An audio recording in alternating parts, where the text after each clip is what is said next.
ഖുദ്സിയായ 40 ഹദീസുകൾ. അനസ് റളിയല്ലാഹു അൻഹുവിൽ നിന്ന് നിവേദനം. നബി സല്ലല്ലാഹു അലൈഹി വസല്ലം പറഞ്ഞു, സത്യവിശ്വാസികൾ പുനരുദ്ധാന നാളിൽ സമ്മേളിച്ചുകൊണ്ട് പറയും, നമുക്ക് നമ്മുടെ നാഥന്റെ അടുക്കലേക്ക് ശുപാർശ നടത്തിയാലോ? അങ്ങനെ അവർ ആദമിനെ സമീപിച്ചു പറയുന്നു, താങ്കൾ മനുഷ്യവർഗത്തിന്റെ പിതാവാണ്. താങ്കളെ അല്ലാഹു അവന്റെ കരം കൊണ്ട് സൃഷ്ടിച്ചു. അവന്റെ മലക്കുകളെ അവൻ താങ്കൾക്ക് മുമ്പിൽ സാഷ്ടാംഗം ചെയ്യിച്ചു. എല്ലാ വസ്തുക്കളുടെയും നാമം അവൻ താങ്കൾക്ക് പഠിപ്പിക്കുകയും ചെയ്തു. അതിനാൽ ഞങ്ങളുടെ ഈ സ്ഥാനത്ത് നിന്ന് ഞങ്ങൾക്കൊരാശ്വാസം ലഭിക്കുവാൻ വേണ്ടി താങ്കളുടെ നാഥന്റെ അടുക്കൽ ഞങ്ങൾക്ക് വേണ്ടി ശുപാർശ ചെയ്താലും. അപ്പോൾ അദ്ദേഹം പറയുന്നു, ഞാൻ അത്തരമൊരു അവസ്ഥയിലല്ല ഉള്ളത്. അദ്ദേഹം തന്റെ പാപത്തെക്കുറിച്ച് സ്മരിക്കുകയും ലജ്ജിക്കുകയും ചെയ്യുന്നു. നിങ്ങൾ നൂഹിനെ സമീപിക്കുക. ഭൂമിയിലെ നിവാസികളിലേക്ക് നിയോഗിതനായ പ്രഥമ ദൂതനാണ് അദ്ദേഹം. അങ്ങനെ അവർ അദ്ദേഹത്തെ സമീപിക്കുന്നു. അപ്പോൾ അദ്ദേഹം പറയുന്നു, ഞാൻ അത്തരമൊരു അവസ്ഥയിലല്ല ഉള്ളത്. തനിക്ക് യാതൊരു അറിവുമില്ലാത്ത കാര്യത്തിൽ അള്ളാഹുവിനോട് ചോദിച്ചതിനെക്കുറിച്ച് അദ്ദേഹം സ്മരിക്കുകയും ലജ്ജിക്കുകയും ചെയ്യുന്നു. വിശുദ്ധ ഖുർആനിലെ ഹൂദ് അദ്ധ്യായത്തിൽ 45-46 സൂക്തങ്ങളിലെ പരാമർശമാണ് ഇവിടെ ഉദ്ദേശ്യം. ونادى نوح ربه فقال رب إن ابني من أهلي وإن وعدك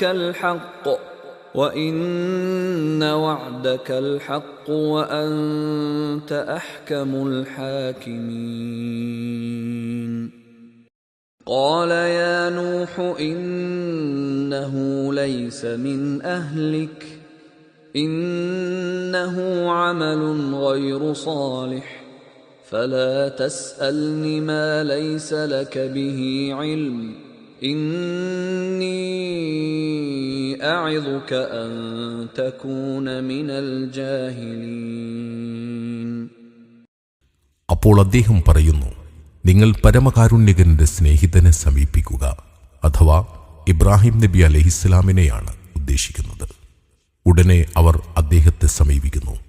അപ്പോൾ അദ്ദേഹം പറയുന്നു, ഞാൻ അത്തരമൊരു അവസ്ഥയിലല്ല ഉള്ളത്. നിങ്ങൾ മൂസയെ സമീപിക്കുക. അള്ളാഹു നേരിൽ സംസാരിച്ച ദാസനാണ് അദ്ദേഹം. അദ്ദേഹത്തിന് തൗറാത്ത് നൽകുകയും ചെയ്തിരിക്കുന്നു. അങ്ങനെ അവർ അദ്ദേഹത്തെ സമീപിക്കുന്നു. അപ്പോൾ അദ്ദേഹം പറയുന്നു, ഞാൻ അത്തരമൊരു അവസ്ഥയിലല്ല ഉള്ളത്. ഒരാത്മാവിന് പകരമല്ലാതെ മറ്റൊരാത്മാവിനെ വധിച്ചു കളഞ്ഞതിനെ കുറിച്ച് അദ്ദേഹം സ്മരിക്കുകയും തന്റെ നാഥനിൽ നിന്ന് അദ്ദേഹം ലജ്ജിക്കുകയും ചെയ്യുന്നു. വിശുദ്ധ ഖുർആനിലെ അൽ ഖസസ് എന്ന അധ്യായത്തിലെ 15-16 സൂക്തങ്ങളിലെ സംഭവങ്ങളാണ് ഉദ്ദേശം. ودخل المدينة على حين غفلة من أهلها فوجد فيها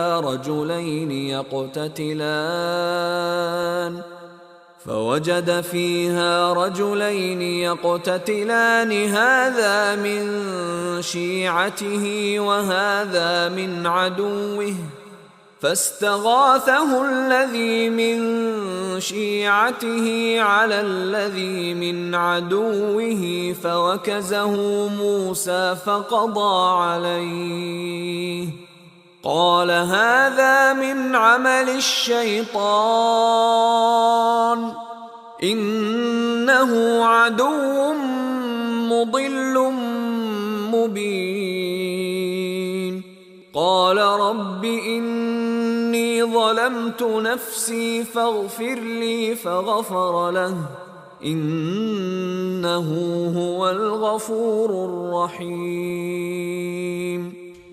അപ്പോൾ അദ്ദേഹം പറയുന്നു, നിങ്ങൾ ഈസയെ സമീപിക്കുക. അള്ളാഹുവിന്റെ ദാസനും ദൂതനുമാണ് അദ്ദേഹം. അള്ളാഹുവിന്റെ വചനവും ആത്മാവുമാണ്. അങ്ങനെ അവർ അദ്ദേഹത്തെ സമീപിക്കുന്നു. അപ്പോൾ അദ്ദേഹം പറയുന്നു, ഞാൻ അത്തരമൊരു അവസ്ഥയിലല്ല ഉള്ളത്. നിങ്ങൾ മുഹമ്മദ് നബി സല്ലല്ലാഹു അലൈഹി വസല്ലമയെ സമീപിക്കുക. തന്റെ മുൻകാല പാപങ്ങളും പിൻകാല പാപങ്ങളുമെല്ലാം അള്ളാഹു പൊറുത്തു കൊടുത്ത ദാസനാണ് അദ്ദേഹം. അങ്ങനെ അവർ എന്നെ സമീപിക്കുന്നു. അങ്ങനെ ഞാൻ എൻ്റെ നാഥനോട് അനുമതി തേടുന്നതിന് വേണ്ടി പോകുന്നു. അനുമതി ലഭിക്കുകയും ചെയ്യുന്നു. ഞാൻ എൻ്റെ നാഥനെ കണ്ടപ്പോൾ സാഷ്ടാംഗം ചെയ്തുകൊണ്ട് അവൻ്റെ മുന്നിൽ വീഴുന്നു. അപ്പോൾ അള്ളാഹു ഉദ്ദേശിച്ച അത്രയും സമയം അവൻ എന്നെ അങ്ങനെ തന്നെ വിട്ടേക്കുന്നു. പിന്നീട് വിളംബരം ചെയ്യപ്പെടുന്നു. നിന്റെ ശിരസ്സുയർത്തുക, ചോദിക്കുക, നൽകപ്പെടുന്നതാണ്. പറയുക, കേൾക്കപ്പെടുന്നതാണ്. ശുപാർശ ചെയ്യുക, നൽകപ്പെടുന്നതാണ്. അപ്പോൾ ഞാൻ എൻ്റെ ശിരസ്സുയർത്തി അവൻ എന്നെ പഠിപ്പിച്ച സ്തുതിവാക്കുകൾ കൊണ്ട് ഞാൻ അവനെ സ്തുതിക്കുന്നതാണ്. പിന്നീട് ഞാൻ ശുപാർശ നടത്തുന്നു. അപ്പോൾ എനിക്കൊരു പരിധി നിർണയിച്ചു തരുന്നു. അവരെ ഞാൻ സ്വർഗത്തിൽ പ്രവേശിപ്പിക്കുന്നു. പിന്നെയും ഞാൻ അവൻ്റെ അടുക്കലേക്ക് മടങ്ങുന്നു. ഞാൻ എൻ്റെ നാഥനെ കണ്ടപ്പോൾ നേരത്തെ പോലെ സാഷ്ടാംഗം ചെയ്യുന്നവനായി വീഴുന്നു. പിന്നെ ഞാൻ ശുപാർശ ചെയ്യുന്നു. അപ്പോൾ അവൻ എനിക്ക് ഒരു പരിധി നിർണയിച്ചു തരുന്നു. അവരെ ഞാൻ സ്വർഗത്തിൽ പ്രവേശിപ്പിക്കുകയും ചെയ്യുന്നു.